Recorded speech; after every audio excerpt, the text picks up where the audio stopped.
আসসালামু আলাইকুম রহমতুল্লাহি ওয়া বারাকাতুহু। সম্মানিত প্রিয় মুসলিম ভাই ও বোনেরা, আজকে আপনাদের মাঝে আলোচনা করব ৫ ওয়াক্ত নামাজের সময়সূচি, তাহাজ্জুদ, সেহরি শেষ সময়, ইশরাক, চাস্তের নামাজের সময়সূচি, ইফতারের শেষ সময়, নামাজের নিষিদ্ধ অক্তসমূহ, সূর্যোদয় সূর্যাস্তের সময়সূচি, প্রত্যেকটা জেলা বিভাগ করে নামাজের সময়সূচি। তো আজকে সোমবার ৯ মার্চ ২০২৬ ইংরেজি, ২৪শে ফাল্গুন ১৪৩২ বাংলা, ১৯শে রমজান ১৪৪৭ হিজরি, ঢাকা এবং পার্শ্ববর্তী এলাকার নামাজের সময়সূচিগুলো তুলে ধরবো।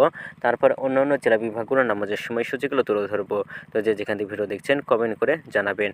আজকে ঢাকা এবং পার্শ্ববর্তী এলাকার ফজরের নামাজের রক্ত শুরু হবে ৫টা ১ মিনিটে, শেষ হবে ৬টা ১৩ মিনিটে।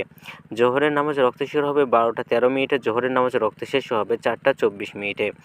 আসরের নামাজের রক্ত শুরু হবে ৪টা ২৫ মিনিটে, আসরের নামাজের রক্ত শেষ হবে ৫টা ৪৭ মিনিটে। মাগরিবের নামাজের রক্ত শুরু হবে ৬টা ৬ মিনিটে, মাগরিবের নামাজের রক্ত শেষ হবে ৭টা ২০ মিনিটে। এশার নামাজের রক্ত শুরু হবে ৭টা ২১ মিনিটে, এশার নামাজের রক্ত শেষ হবে ভোর ৪টা ৫৭ মিনিটে।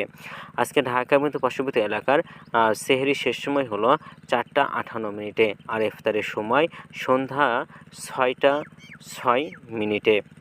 আজকে নফল নামাজের উত্তম সময় ইশরাকের রক্ত সকাল ৬টা ২৮ মিনিট থেকে ৮টা ৪৮ মিনিট পর্যন্ত, চাস্তের রক্ত সকাল ৮টা ৪৯ মিনিট থেকে ১২টা ৬ মিনিট পর্যন্ত, এবং তাহাজ্জুদ নামাজের রক্ত উত্তম সময় রাত ১টা ২২ মিনিট থেকে ভোর ৫টা ৫৭ মিনিট পর্যন্ত।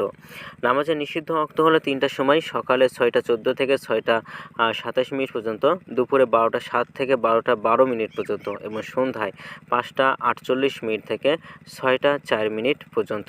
এছাড়াও ঢাকা এবং পার্শ্ববর্তী এলাকার নামাজের সময়সূচি। এখন আলোচনা করব বিভাগীয় শহরের জন্য উল্লিখিত সময়ের সঙ্গে যেসব বিভাগের সময় আপনারা যোগ বিয়োগ করবেন তা হলো এই, অর্থাৎ বিয়োগ করবেন চট্টগ্রামে ৫ মিনিট এবং সিলেটে ৬ মিনিট কম করবেন। ঢাকা এবং পার্শ্ববর্তী এলাকার নামাজের সময়সূচি থেকে চট্টগ্রামে ৫ মিনিট এবং সিলেটে 6 মিনিট কম করবেন।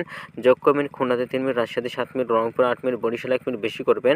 ঢাকা এবং পার্শ্ববর্তী এলাকার যে নামাজের সময়সূচিটা রয়েছে সেখান থেকে কয়েকটা বিভাগে বেশি করবেন। তো আজকের ভিডিওটি এই পর্যন্ত ছিল, আর এই সূত্রগুলো নিয়েছি ইসলামী ফাউন্ডেশন থেকে।